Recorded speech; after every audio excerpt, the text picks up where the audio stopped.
Luzon, Visayas, Mindanao at buong mundo. Ngayon ay Miyerkules, April 17, 2024. Ako si Barbie Mulak at ito ang Balitang A to Z. Kami nung nahuli ngayon dito, wala talagang mga dalang lisensya yung mga driver. Unang araw ng pagbabawal sa mga e-bike at e-trike sa mga national road. Mahigit 100 nahuli, tinikitan at pinagmulta. Desert City, binaha. Dubai, binayo ng pambihirang malakas na ulan.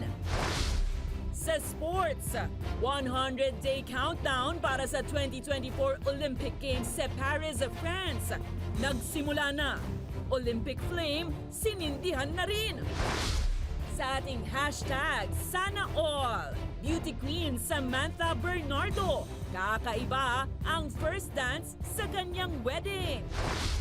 At sa balitang showbiz, back-to-back wedding bells para sa dalawang angels, sina Angelica Panganiban at Angeline Quinto.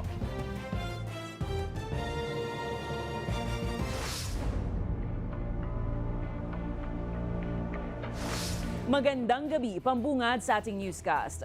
Matapos ang 2 araw na grace period, nagsimula na ngayong Miyerkules ang paninikit ng MMDA sa mga driver ng e-bike at e-trike na dumaraan pa rin sa national roads. Ang ilang mga nahuli, nagdahilang hindi alam ang polisiya. Kaya impound ang ending ng mga walang maipakitang lisensya. Si Ace Cruz may balitang A to Z. Tila pinagbagsakan ng langit at lupa ang naranasan ng 16 anyos na lalaki matapos masita ng MMDA dahil sa pagdaan niya gamit ang e-trike sa EDSA TAF. At dahil minor de edad at walang lisensya, kailangang hatakin at impound ang pinapasada niyang e-trike. Papaluin kasi ako yung kaya papauwiin ako ng probinsya yung mapauwiin bukas ako ng probinsya. Nitong Lunes, sinimulang ipagbawal ang mga e-bike, e-trike at iba pang e-light vehicles na dumaan sa national roads. At ngayong Miyerkules, sinimulan na nga ng otoridad ng paninikit. Hindi naman kami nagkulang sa paabiso at sa public information dissemination. So hindi ho dahilan yun na hindi nila alam. Karamihan hong nahuli ngayon dito, wala talagang mga dalang lisensya yung mga driver. Kaya napilitan ho kaming hatakin at i-impound. Nasita rin ang isang e-trike na nahuling bumabiyahe mula sa Pasay City. Ayon sa kapitanan ng barangay na sakay mismo nito, may tinutulungan lang na request ng isang kabarangay sa munisipyo. May papakrimit kami na tao, humingi kami ng tulong sa City Hall, kaya nagmamadali rin kami. For impounding sana ang barangay patrol dahil walang lisensya ang tanod na nagmamaneho, pero lisensya na lang ni kapitana ang inisyuhan ng ticket. Considering kasama naman yung sakay, in-honor na ho namin na at least matikitan yung kasama nung tanod para at least ma-issuean din ng ticket yung nagdala ng e-trike barangay patrol. Wala pang isang oras mula na magsimula ang operasyon ng MMDA kontra sa pagdaan ng mga e-vehicles sa national roads ay ganito na karami ang kanilang nahatak. Ang rason ng ilan ay tumatawid lang sila sa kanilang daanan dito sa EDSA TAF, pero ayon sa MMDA, bawal ang pagdaan sa national roads. Nasita rin ang ilang food delivery rider matapos baybayin ang TAF Avenue pa EDSA. Imposible talaga na hindi kami makakaraan, especially yung area yung mga area na mayroong mga store talaga. Minsan nga nakipagpatintero pa kami sa mga makiusap pa kami sa mga enforcer, lalo na pagka yung store tapat ng kalsada walang parking space. Minsan nakipag-usap pa kami, pinapayagan naman kami. Pwede tumawid sa barangay road. Ito po ang TAF, hindi po siya barangay road. So bawal din sila tumawid ng TAF. Bawal din silang bumaybay dito sa EDSA. So lahat po ng dadaan dyan, lahat po yun pwedeng hulihin. Kabilang sa mga bawal daanan ng mga e-vehicles ang Recto Avenue, President Quirino Avenue, TAF Avenue, EDSA, Expressways at iba pa. Nitong maghapon, umabot sa humigit 100 ang bilang na natikita ng otoridad sa Metro Manila habang 41 sasakyan ang na-impound. Aabot sa 2,500 pesos ang multa nang mahuhuling may dalang lisensya na pipilitin pa ring dumaan sa mga national road habang ma-impound naman ang e-vehicle ng mga walang lisensya. Para sa Balitang A to Z, Ace Cruz. Nagsanib-puwersa na ang Metro Manila Development Authority, Department of Transportation at Department of Interior and Local Government para paigtingin pa ang panghuhuli sa mga kolorum na sasakyan na naglipa na sa Metro Manila. Kulang-kulang 2 linggo bago mapaso ang consolidation deadline ng Public Utility Vehicles. Nagpirmahan kanina ang 3 ahensya para sa pagbuo ng Joint Task Force on Anti-Colorum. Alinsunod na rin ito sa atas ng Pangulong Marcos na hulihin ang mga ilegal na pampublikong sasakyan para raw mas maisayos ang daloy ng trapiko sa kamay nilaan. Una nang hiningi ng MMDA ang tulong ng DILG sa anti-colorum operations nito lalo't nakararanas raw ng bullying at harassment mula sa mga pasaway na tsuper ang mga nanghuhuling enforcer. Ayon naman kay Transport Secretary Jaime Bautista, paraan ito para matulungan ang mga lehitimong driver at operator na sumusuporta sa PUV modernization program ng pamahalaan. Base sa DILG, ang mga mahuhuling driver at operator na wala sa linya ng ruta o walang prangkisa ay maharap sa multang nagkakahalaga ng 6,000 pesos hanggang 1,000,000 piso, depende sa sasakyan. Pero kung mabawasan natin ng 90%, malaking tulong na yan sa ating mga legitimate transport operators at malaking tulong din sa pagbawas ng trapiko. Viral ngayon sa social media ang tangka umanong panunuhol ng isang kilalang PBA player sa mga traffic enforcer matapos ang traffic violation nito sa EDSA. Sa video na inilabas ang Special Action and Intelligence Committee for Transportation, kita ang tila pagbilang at paglamukos ng pera ng basketball player na kinilala na si Raymond Almazan ng Meralco Bolts. Batay sa ulat ng SIACT, dumaan sa EDSA busway ang nasabing manlalaro kaya agad itong sinita at inisyuhan ng traffic violation ticket dahil sa paglabag sa disregarding of traffic sign at bigong magdala ng ORCR ng kotse. Pero nilinaw naman ng ahensya na hindi tinanggap ng mga traffic enforcer ang umano'y panunuhol ni Almazan. Sa ngayon, wala pang inilalabas na pahayag ang kampo ni Almazan na dating membro ng national team na Gilas, Pilipinas.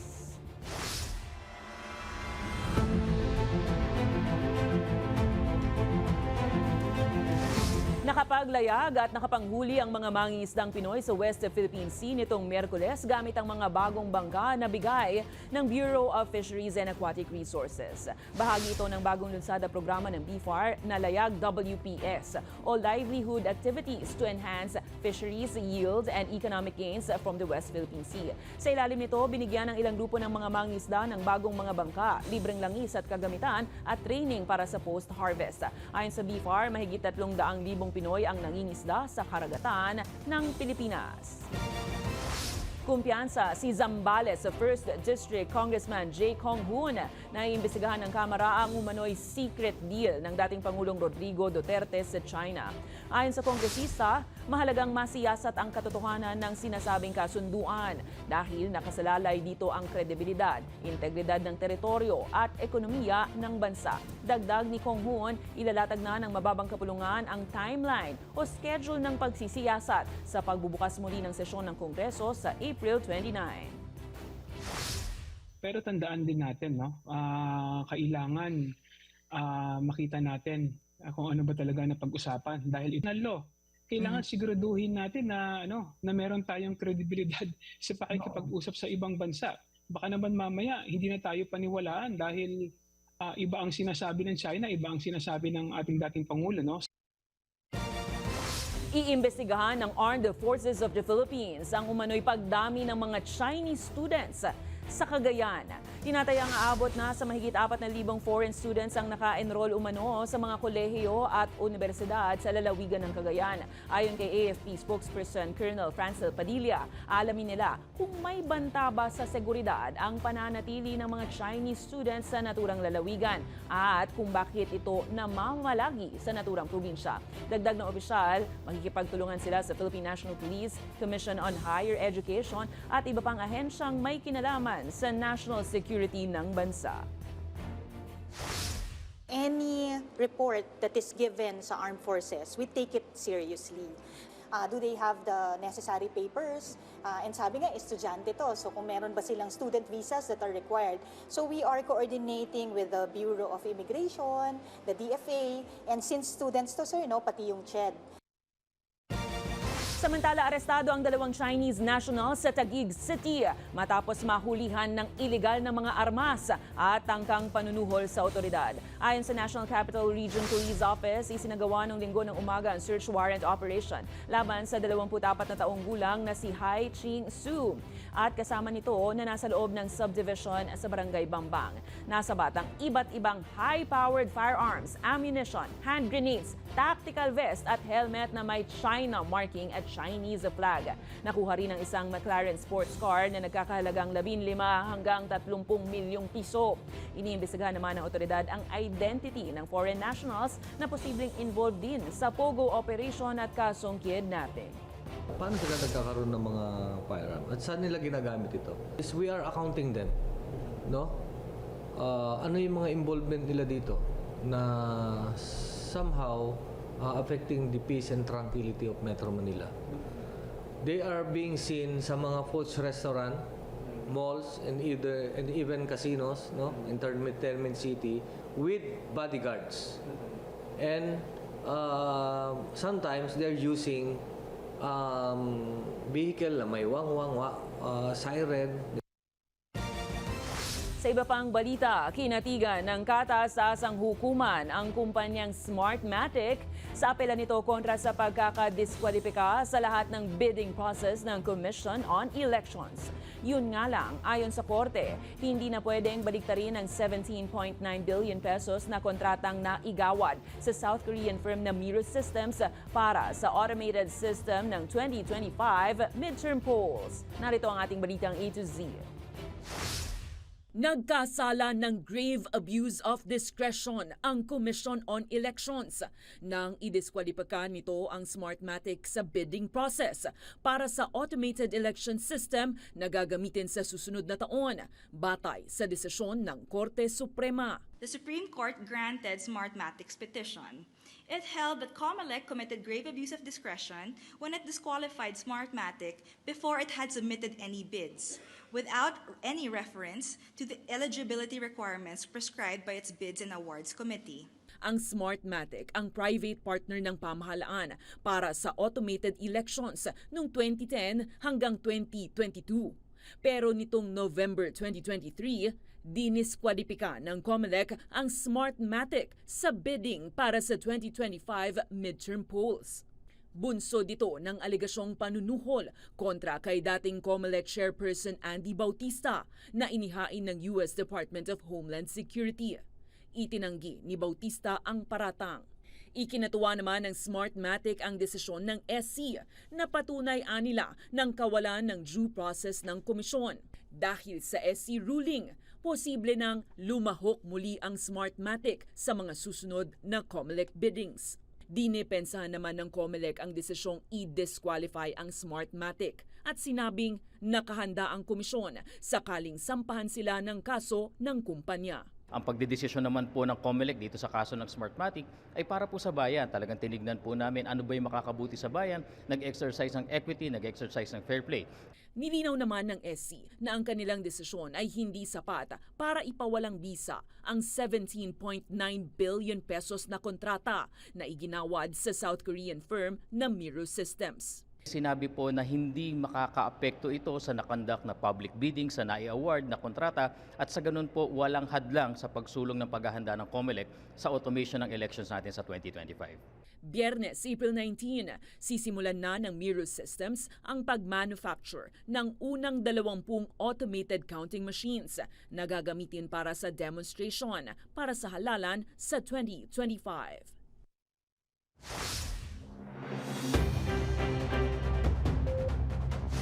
Inatasan ni Pangulong Ferdinand Marcos Jr. ang Energy Department na makipag-ugnayan sa electric stakeholders nang sa gayon ay matiyak ang supply ng kuryente sa mga consumer ngayong tag-init. Ito'y matapos i-anunsyo ang red at yellow alert na naman nitong Martes ng hapon. Ayon sa Pangulo, dapat mag-set o magtakda ng standards ang mga ahensya ng gobyerno kung paano makatutulong ang lahat sa pagtitipid ng kuryente. Tiniyak naman ng Department of Energy na tuluyan nang manunumbalik sa normal ang mga pumalyang isang planta kamakailan. Minomonitor din ng ahensya kung naaabot ng mga planta ang demand ngayong summer. Pinasalamatan rin ng Meralco ang isang malaking customer nito matapos magpatay at magbawas ng gamit sa kuryente. Ayon sa Meralco, nasa 300 megawatts o katumbas na ng isang planta ang natipid kaya hindi sila nagpatupad ng rotational brownout kahapon. Babalik na po sila sa serbisyo sa April 20. At meron pa po tayong isang planta na inaasa ng katapusan ng buwan. Malaking tulong po ito. Kasi nung kasagsagan ho ng Red Alert, itong mga malalaking customers namin ay nag-deload ng capacity of as much as 300 megawatts. Rina-round off ko na lang po yung figure. So nakatulong ho yung 300 megawatts na yon na imbis na gamitin nila mula sa Meralco grid, bumitaw sila, ginamit nila yung sarili nilang gensets. Hindi na umano natatakot ang Department of Transportation sa anumang bantang tigil pasada ng mga grupo ng mga tsuper. Ayon sa ahensya, napatunayan lamang ng grupo na mas kinakailangan na ng mga commuter ang mas magandang transportation system para magkaroon ng maginhawang biyahe. Dagdag pa ng ahensya, lumikha lamang umano ng trapiko ang sinagawang tigil pasada ng mga grupo. Samantala, nagbabala naman si LTFRB Chairman Teofilo Guadi sa mga unconsolidated jeepney. Nahuhulihin na sila simula May 1 dahil maituturing na silang kolorum kung biyahe pa ito. Magugunitang nagpatupad ng 2 araw na tigil pasada ang Manibela at Piston.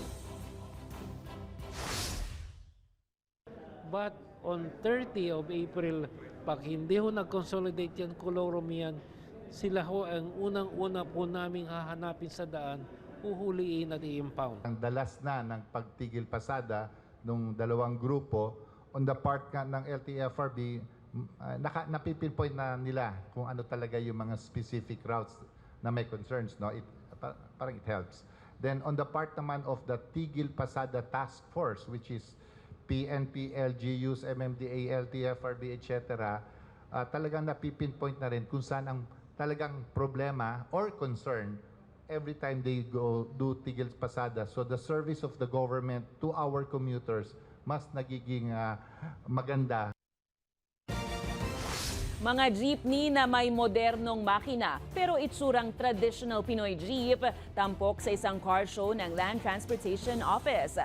Kaya naman mga manufacturer nito kanya-kanyang estratehiya kung paano maiengganyo ang mga kooperatiba at korporasyon na pumasok na sa modernisasyon. May balitang A to Z si Kim Salinas. Tampok dito sa LTO Central Office ang iba't ibang exhibit ng iba't ibang modernized jeep na pasok sa kung ano ang gusto ng isang kooperatiba. Merong itsurang traditional jeep pero modernized ang makina na krudo ang nagpapatakbo at fully air-conditioned at meron namang ding electric type na traditional jeepney at meron ding the usual na nakikita sa kalsada na bus type modern jeep. Pangmalakasan ang interior design at makina na pasok sa PUB Modernization Program ng gobyerno na ipinagmamalaki ng LTOP ni Calando. So kung makita mo yung tinatawag na configuration sa labas, jeep na jeep. Pero pag nakita mo ngayon yung loob, hindi na jeep, di ba? Yun yung tinatawag natin na International Engineering Safety Standard Convenience para sa mga pasahero, mapaturista, mapapilipino. 2 klase ang disenyo, isang tourist engine jeep at isang passenger type na pangpasada. Traditional air-conditioned passenger type jeep, yun po, yun nandun sa kabila. Parehas lang ito ng presyo. Bali 2.550 all-in na yon, kasama ang rehistro, kasama yung insurance na 3 years, rehistro na 3 years. Aniya, may ganitong klase na ngayon na pumapasada sa rutang Buendia, Kalayaan hanggang Taft Avenue na may minimum fare na 13 pesos. Kaya lang, ang problema na naman namin ngayon, napakabagal ang proseso doon sa bangko. Dahil nga, ang bagal ang kanilang release ng LOG, yung LOG, ito yung letter of guarantee payment. Ipinagmamalaki rin ng ibang manufacturers ang kanilang iconic traditional jeepney design na pinapatakbo ng kuryente. Ito ay full electric. Tsaka yung body nito ay iconic yung design. So hindi nagbabago, hindi to mukhang minibus kagaya nung iba na modernized jeepneys. Pasok anya sa budget ng mga tsuper ang mga ito. Ito, kayang-kaya talaga na kumarga ng 30 passengers. Tapos ang presyo naman nito, ang in-announce po ni Mr. Francisco ay 985,000 with accessories na. Samantala, ibinida naman ng kumpanyang Basic Jeep ang kanilang minibus at traditional jeepney na subok na raw sa pangmalayuang biyahe. We are very confident sa range natin kasi based on our actual study, umabot po kami ng 220 kilometer. Yun po yung maipagmamalaki namin sa kumpara sa ibang supplier. Kaya para sa grupong Pasang Mazda, itong mga nandito ngayon sa ating LTO ay ilan lamang sa mga kumpanya na nagtutulak ng modernization program. Nakikita natin, andyan ang mga electric vehicle, andyan ang ating mga diesel-fed at mga traditional jeepneys na based on Philippine National Standard. hangad naman na yakapin ng marami ang modernized jeepney nang hindi nawawala ang tatak Pinoy na disenyo sa abot kayang halaga. Para sa Balitang A to Z, Kim Salinas. Susunod, Dubai, UAE, inulan at binaha, 50 flights kanselado. At 100-day countdown para sa Summer Games sa Paris, France, nagsimula na. Abangan ang kumpletong ulat sa pagbabalik ng Balitang A to Z.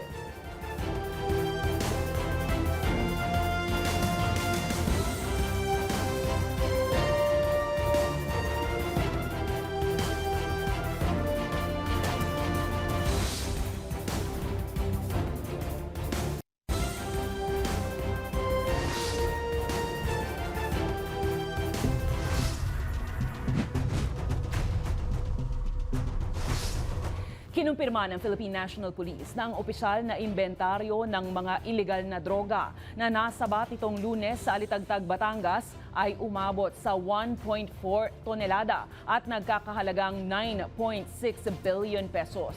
Paliwanag ni PNP spokesperson Police Colonel Jean Fajardo, ang inilabas na datos kahapon na 13 billion pesos na halaga sa halos 2 toneladang shabu ay inisyal na tansya lamang at hindi pa opisyal. Nilinaw rin ni Fajardo na walang nawala, walang tinago at walang anomalyang nangyari sa ginawang inventory ng otoridad, lalo't na bago ang paunang datos na inilabas at naging bukas ang ginawang inventaryo sa media maging sa mga lokal na opisyal. Sa ngayon, nagpapatuloy ang investigasyon at bina-validate ang iba pang impormasyon habang nasampahan na rin ng kaso ang naturang suspect. Whether this is the biggest drug haul or the second biggest, hindi po natin yon sinusukat sa ngayon. Ang dapat nating tignan nga po sir, yung naging epekto po ng pagkakasabat po drugs po ito. 9.6 billion worth of drugs is something we should be happy dahil hindi nga po ito nakakating doon sa ating mga dapat makakating. Mananatili ang implementasyon ng aresto order na inisyu ng Senado laban kay Kingdom of Jesus Christ Apollo Quiboloy. Ito'y sa kabila ng utos ng Korte Suprema na magpaliwanag ang Senado patungkol sa petisyon ng kampo ni Quiboloy na ibasura ito. Matatandaang ibinaba ng Senado ang arrest order laban kay Quiboloy matapos deadmahin nito ang mga hearing patungkol sa alegasyon ng sexual abuse. Ayon kay Supreme Court spokesperson Attorney Camille Ting, mayroong 10 araw ang Senado para sagutin ang petisyong isinumite ni Quiboloy. Handa namang magkomento si Senator Riza Ontiveros sa utos ng kataas-asang hukuman kaugnay sa naturang petisyon. Sa ngayon, wala pa umanong natatanggap si Ontiveros ng order mula sa Supreme Court. Last April 3, 2024, on the Supreme Court en bank's agenda, the respondents in this case, they were required to file a comment within 10 days on the petition, as well as the prayer for the issuance of the TRO and the writ of preliminary injunction.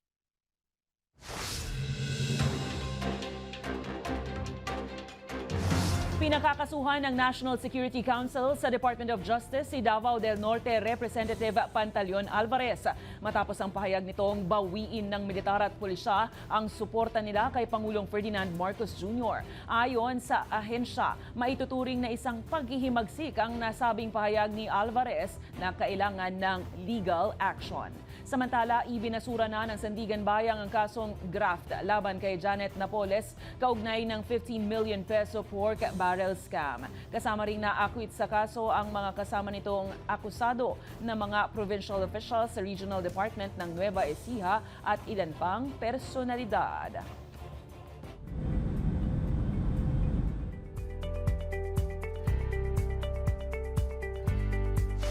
Balita sa ibayong dagat, sa pambihirang pagkakataon, binaha ang ilang bahagi ng Dubai na itinuturing na isa sa mga desert cities sa Middle East. Ito ay matapos ang malakas na pag-uulan mula pa nitong Lunes.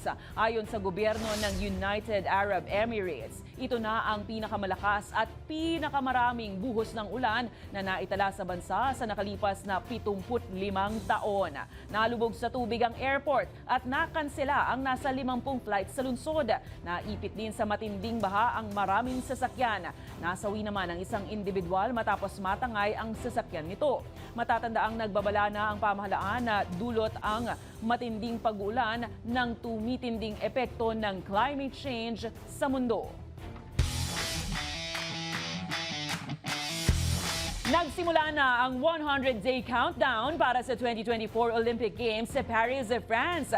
Kasabay nito, sinindihan na ang Olympic Flames sa Olympia, Greece, kung saan nagmula ang Ancient Games. Ang balitang A to Z Sports, hatid ni Kim Salinas. Dito sa Ancient Stadium ng Olympia sa Greece, sa harap ng libu-libong manonood, ginanap ang lighting ng Olympic Flame para sa 2024 Paris Games. Sa lugar na ito ipinanganak ang Ancient Olympic Games noong 776 BC. Ang Greek gold medalist rower na si Stepanos Douskos ang unang torchbearer ng Olympic Flame. Bibiyahe ito sa pamamagitan ng relay ng 5,000 kilometers hanggang makarating sa Paris. Iginiit ng Pangulo ng International Olympic Committee ang mensahe ng kapayapaan na nakapaloob sa palaro. In these difficult times we are living through, with wars and conflicts on the rise, people are fed up with all the hate, the aggression, the negative news they are facing day in, day out. The Olympic flame that we are lighting today is this symbol of hope. Ipinagmalaki ng komite ang pagiging inclusive ng Paris Games. These will be the very first Olympic Games with full gender parity, because the IOC allocated exactly 50% of the places to female and male athletes. Sa Eiffel Tower naman sa Paris, nagsimula na ang 100-day countdown nitong Martes sa ceremonial clock. Kabilang sa mga palaro kung saan nag-qualify na ang Pilipinas ay gymnastics, athletics, boxing at weightlifting. Sa July 26 ang opening ng Paris Games. Para sa Balitang A to Z, Kim Salinas. Sa aming pagbabalik, 2020 Miss Grand International First Runner-up Samantha Bernardo nagtinikling sa araw ng kanyang kasal.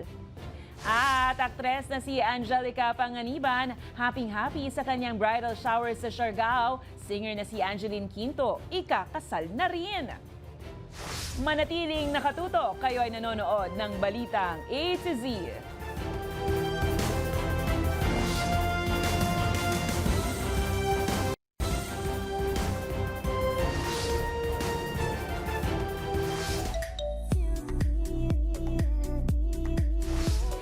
Balitang showbiz, aktres na si Angelica Panganiban masaya sa selebrasyon ng kanyang bridal shower na ginanap sa Siargao. Habang ang singer na si Angeline Quinto ikakasal na rin sa partner na si Non-Rev Dequino. Masusundan na kaya ang kanilang first baby? Alamin natin ang chika sa Balitang A to Z Showbiz ni Lane Garcia. Very angelic talaga ang look ng tinaguriang bida na kontrabida actress ng Philippine television at celebrity mom na si Angelica Panganiban sa kanyang nakaraang bridal shower na ginanap sa Siargao. Handog ito ng celebrity doctor na si Ivy Teo, na may pa-facial treatment pa para sa mga invited guests. Sa Instagram, suot ni Angelica ang kanyang white halter dress na lumutang sa gitna ng selebrasyon. Present ang ilan sa mga malalapit na kaibigan tulad ni Glyza De Castro. Paghahanda ito para sa nalalapit na second wedding nila ng kanyang asawang si Greg Homan. Matatanda ang unang kinasal sina Angelica at Greg noong December 31, 2023 sa California, USA. Masayang-masaya naman ang couple dahil sa cute na kanilang baby girl na si Bean. Samantala, speaking of wedding pa rin, ikakasal na rin ang Queen of Teleserye Song na si Angeline Quinto sa non-showbiz boyfriend nitong si Nonrev Dakina.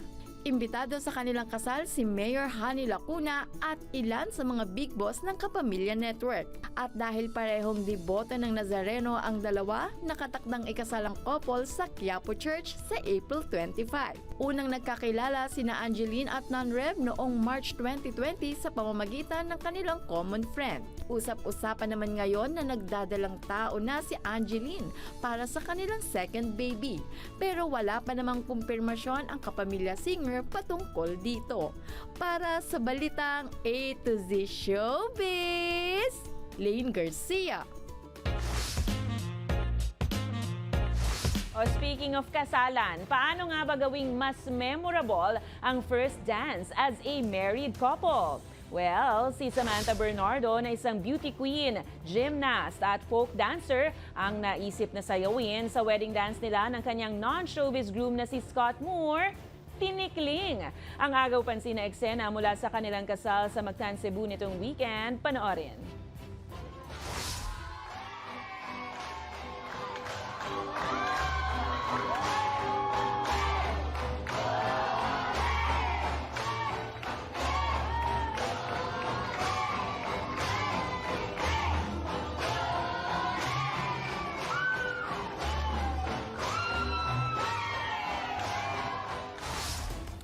Sana all talented. Kung kayo ay may kwentong kakaiba, mga kwento ng pag-ibig o storya ng inspirasyon at pag-asa, maaari nyo itong ibahagi. Sumali sa ating Facebook group na Balitang A to Z. Panoorin ang replay ng ating programa at sundan ang ating social media pages. Hanapin ang Balitang A to Z.